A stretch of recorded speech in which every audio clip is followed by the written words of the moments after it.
directions to some other store. We wait in a fast food chain place and drink soda.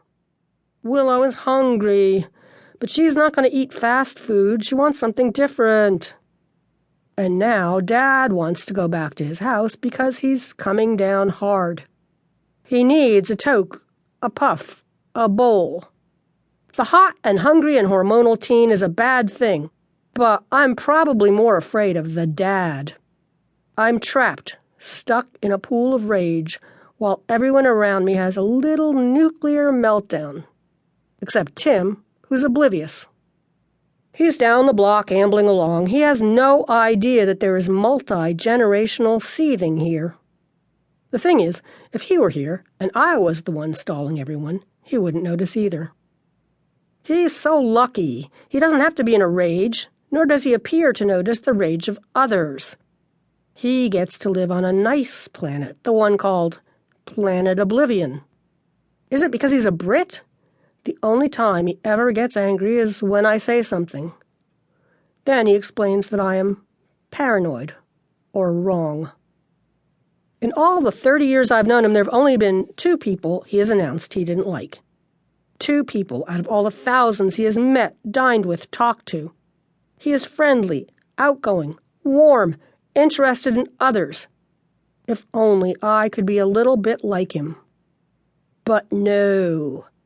Try as I might, for me, other human beings are a blend of pit vipers, chimpanzees, and ants.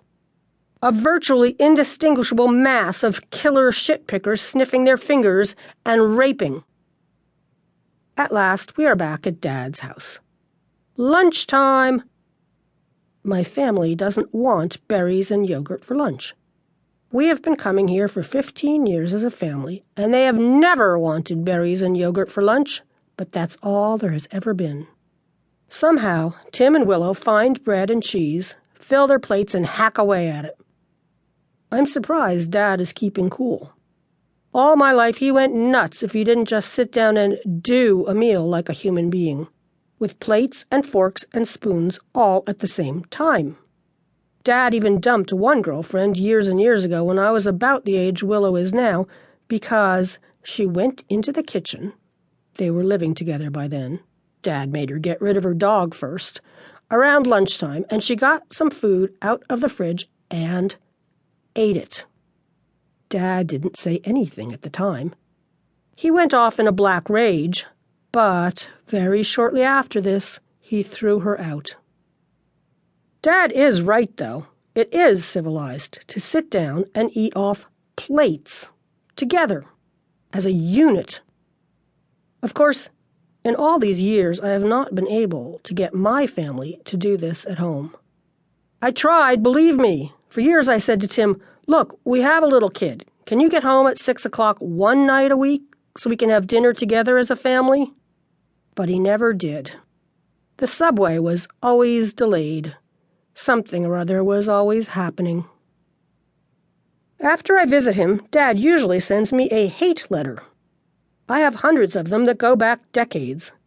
I already know how this one will be about how my family did not sit down for lunch or offer to make lunch, but just went to the refrigerator and got out cheese and ate it with bread. I'm whimpering now, thinking about this future letter. "Dad," I say, "I can't make them sit down for a normal meal. I'm sorry." Dad nods. I can't believe it, but he seems to accept that it is not my fault. Of course, I will still probably get a hate letter from him. Sometimes he writes to tell me that my mom was a lousy fuck. Sometimes he writes to tell me I am worthless, that I will never amount to anything.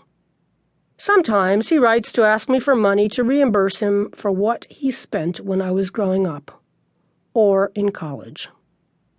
But for now, I am safe. Dad goes to his room, and great spunky wafts of smoke curl out from under his doorway. When he returns, he is pacified. He's not so high that he's in the giggly, touchy-feely state, but he's calmer. Happier. Not furious with me. I know there will be about an hour's